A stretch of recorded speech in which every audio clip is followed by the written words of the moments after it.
그 찐이라고 지금 댓글에서 빠방빠방빠방 지금 난리가 나버렸어요. 지금 조남철 세무사님한테. 제가 개인적으로 조남철 세무사 너무 좋아하는 동생이에요. 되게 유쾌하고 유머러스하고 또 제일 좋아하는 또 흑수저 출신, 자수성가 출신이어서 내가 좋아해. 부끄럽습니다. 아무튼 세무사님을 모신 이유가 나같이 건물주가 되라. 네. 5년 만에 이제 제가 아홉 채 돼서 공격도 좋아하지만 이런 수비적인 것도 필요하잖아요. 네. 오늘 그 얘기 다 해주라고요. 벌었다고 생각했는데 오늘 매출 100만 원 찍으면 뭐 합니까? 맞아, 원가 50만 원, 임대료 15만 원, 부가세 5만 원 나가고 소득세 또 10만 원 맞아. 나가잖아요. 그런데 100만 원 매출했다고 오늘 그냥 술값 20만 원 쓰면 10만 원 적자입니다. 그걸 몰라. 우리 자영업자 사장님들은 통장에 들어오면 다 내 돈인 줄 알아. 그게. 맞아요. 잔고 있다고 잠깐 써. 근데 나갈 걸 생각 안 해. 그럼 어떻게 되냐? 그러면은 이제 급전이 필요한 겁니다. 네. 아, 오늘 여러분 기대도 좋습니다. 제가 아까 약속을 했어요. 오늘 탈탈 떨어서 안 해주면 오늘 여기서 못 나간다. 여기 지하 벙커입니다. 알겠습니다. 지하에 발현한 이유를 알겠습니다. 자, 세무사님, 자영업자리 놓치면 안 되는 이런 세무적인 것들, 노하우들을 여기서 좀 끝내줬으면 좋겠어요. 우리 자영업자 특히 사장님들이 간과하고 있는 부분들에 대해서 몇 가지 한번 말씀을 드려볼까 싶습니다. 첫 번째 말씀을 드리고 싶은 게 혹시 국세청 홈택스에 일일 방문자 수가 몇 명인지 아십니까? 대략 10만 명 돼요? 10만 명이요? 국세청 홈택스에 들어오는 유입자의 수가 하루에 800만 명입니다. 실화예요? 네, 실화입니다. 처음 들었다. 사업자 자체가 거의 600만, 700만 정도 되거든요. 그 사람들이 계산서 끊거나 그 다음에 계산서를 받거나 그러면 국세청에 다 이게 연결이 돼 있단 말이죠. 그 다음에 심지어는 뭐 3.3이라는 플랫폼 통해 갖고 앱에 한번 접속이 되면 그것도 접속으로 되는 거예요. 국세청 API 호출 방식으로 들어오기 때문에. 자, 그래서 말씀드리는 게 과거에는 자료들을 그렇게들 사서 비용 처리를 했어요. 하지만 이제는 전혀 통하지가 않습니다. 바로 걸린다고 생각을 하시면 되는 거고, 예전에는 고기를 예를 들어 한 달에 1,000만 원 사는데 뭐 1,500만 원, 2,000만 원 끊어주세요. 그러면 큰일 납니다, 요즘은. 요즘도 조금씩 공공연에 하는 것 같던데. 과거에 이제 뭐 1,000만 원이라고 하게 되면 한 3%, 5%, 뭐 30만 원, 50만 원 주고서 계산서를 사던 시절이 있었어요. 지금도 그런 분들이 간혹 있기는 해요.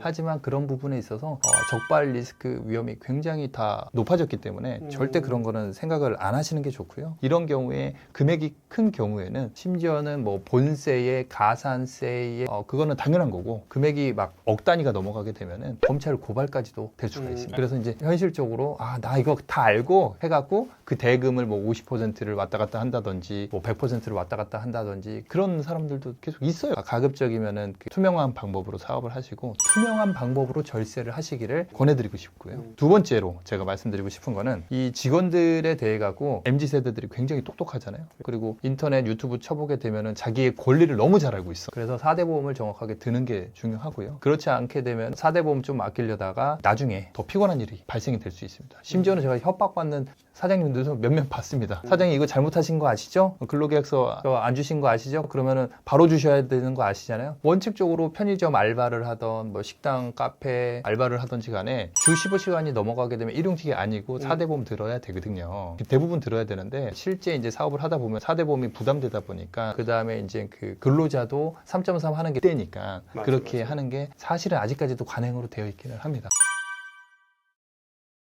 또 얘기해 주세요. 항상 경비가 부족하다 보니까 비용 처리가 부족하다 보니까 가사 경비를 그렇게 넣어달라고 요청하시는 분들이 있으세요. 저희 같은 자영업자가 이제 비용 처리가 안 되면 세금이 많이 나오기 때문에 막 그거를 가라 경비인가요? 뭐라고 하나요? 솔직히 똑같은 얘기입니다. 가사 경비는 카드를 썼는데 내 집안 그 애들 학원비라든지 병원비라든지 뭐 미용실 그런 거고, 가라 경비는 증빙 자체가 없는 거인데 전표를 넣어달라라고 하는 거를 가라 경비가 가공 경비죠, 정확하게는. 조금 차이가 있기는 한데, 예를 들어 갖고 뭐 현대백화점이 찍혔어요. 네. 그럼 현대백화점에서 뭐 마트에서 뭐 장을 봐서 식당에 가져갈 수도 있는 거고, 자기 집에 갖고 갈 수도 있는 거고. 이제 걸리면 그러니까 이게 그러면 한 3년치를 가사경비를 담당 세무공무원이 쫙 추립니다. 이거 딱 가사경비 같은데요? 라고 줘요. 그럼 아니라고 부인해보라고 그래요. 그러면은 이제 좀 막막하잖아요. 그런 경우에는 자진 납세하시라고 그렇게 말씀드립니다. 이게 경비 처리가 되냐 안 되냐, 가사경비냐 안 되냐의 판단 기준을 딱 두 가지만 보시면 되는데, 한 가지는 내 매출을 올리는데 직접적으로 영향을 줬냐. 그게 이제 사업 관련성이라고 하는 거고, 그 다음에 이제 뭐 사업용 카드가 됐던 사업용 계좌에서 다 처리가 되어 가려야 됩니다. 사업용 계좌를 이용하지 않는다든지 사업용 카드를 이용하지 않는다든지 그렇게 되면은 좀 비용 처리에 대한 분쟁 또는 가산세 이슈가 있기 때문에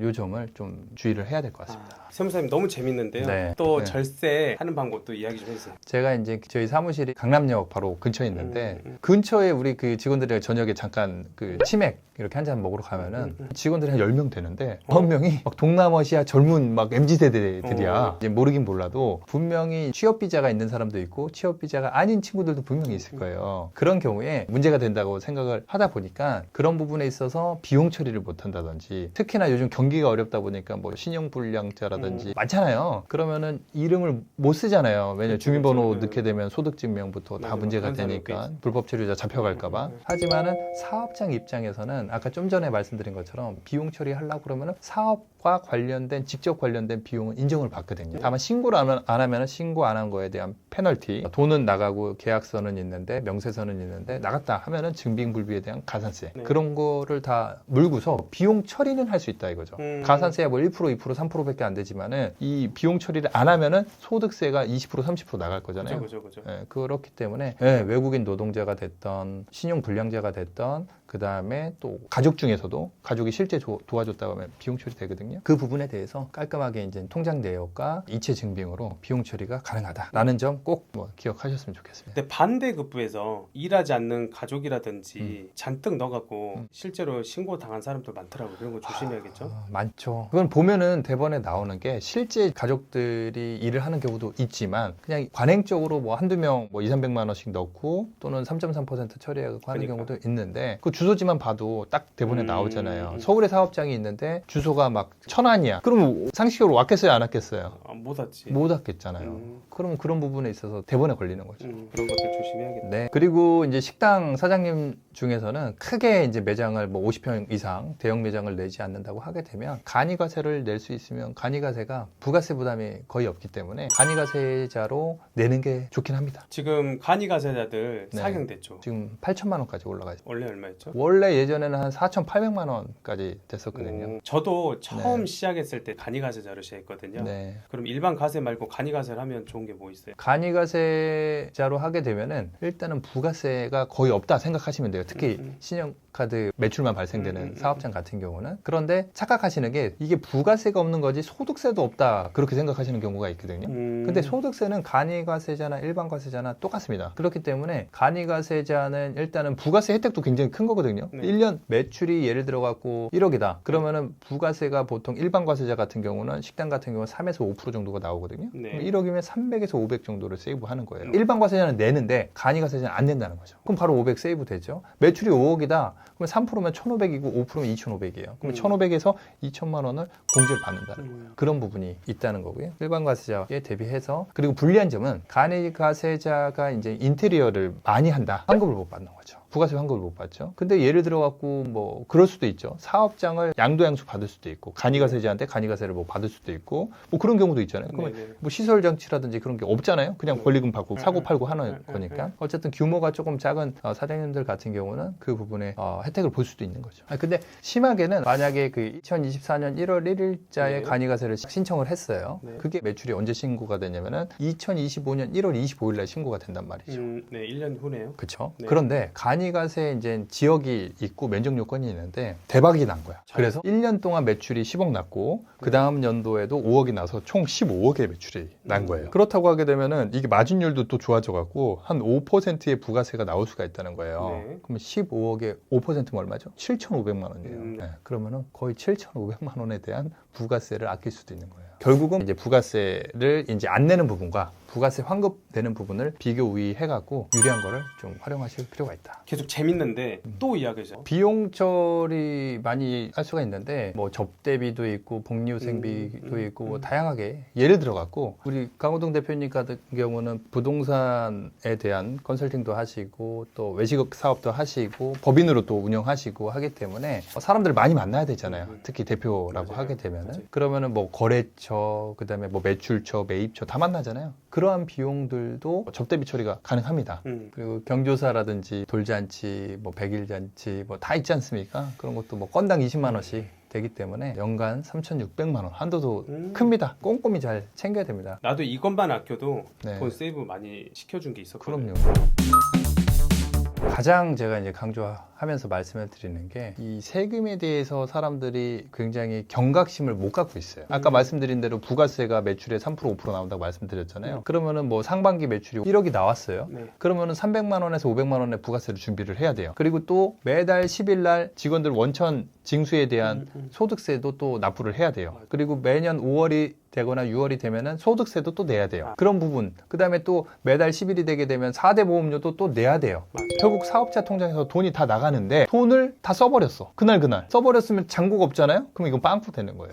내가 뭐 세금 내려고 장사하냐? 지게부려 진짜 화합네. 그래서 제가 네. 말씀드리는 거는 네. 방금 부가세, 뭐 소득세, 원천세, 그다음에 4대 보험에 대한 세금 통장을 따로 만드시라라고 말씀을 드리고 싶어요. 필요해요. 이게 들어온 건 다 내 돈인 것 같아. 자영업자 사장님들도 잠깐 좋았다가 세금으로 스쳐서 나가시는 자영업자분들이 굉장히 많으십니다. 쓸 돈 쓰고 맞아요. 세금 낼 돈은 따로. 다양한 명목이 있지만 저는 세금 통장을 만드셔라라고 말씀을 드리고 싶습니다. 또 이어서 해주세요. 최근에 미국의 세무회계 용어에서 매출은 허상이며 이익은 실상이다. 그리고 현금은 왕이다. 네. 확 와닿지 않습니까? 깔끔한 세무 관리 속에서 이제 매출이 나왔을 때 이제 그게 진짜 돈이 되는 거예요. 그래야지 이제 건물주를 꿈꿀 수 있다. 허상 속에서 건물을 지어봐야 사상 누각이 되는 겁니다. 내가 세금까지 다 정산하고 나서 1년에 1억이 번다, 2억이 번다라는 숫자가 확정이 됐을 때 그 레버리지를 바탕으로 하게 되면 문제가 없어요. 그런데 그 이상으로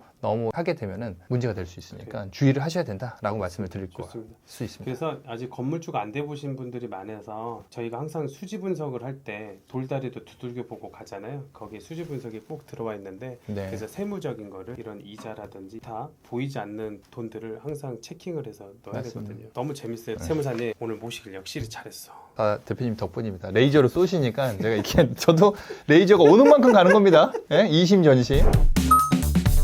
그리고 이제는 돈도 네. 불리고 꼈어. 네. 그럼 여기서 본격적으로도 세무사 관점에서 해주실 말씀 많으시죠? 건물주를 꿈꾼다는 거는 일단은 자영업 사업이 잘 되고 있다는 전제예요. 그래야지 자기도 꿈을 꿀 수가 있어요. 그쵸. 왜냐 1단계, 2단계, 3단계가 있습니다. 그쵸, 그쵸. 제가 봤을 때 이 테크트리가 일단은 자영업을 잘해야 되는 첫 번째 그 숙제가 있고요. 자영업을 잘했다고 하게 되면 시드머니가 어느 정도 모여갖고 건물을 한번 사보려고 꿈꾸는 단계가 되는 거예요. 그러면 시드머니가 예를 들어 3억이든 5억이든 쌓였어. 그러면 이제 트라이를 해볼 수가 있잖아요. 트라이를 했다 이거죠. 그리고 나서 이제 그 건물 임대료를 받기 시작하는 거죠. 그리고 나서는 이제 3단계에서는 계속적인 재투자가 이루어질 수 있는 그런 선순환의 구조를 만드는 3단계까지도 좋아요. 갈 수 있다고 이제, 보여집니다. 안 그래도 건물주가 되면서 개인이냐 법인이냐 나 법인을 언제 갈아타냐 이런 거 저한테 강의하면서 엄청 많이 오거든요. 2부에서 이거 풀어볼까요? 네, 좋습니다.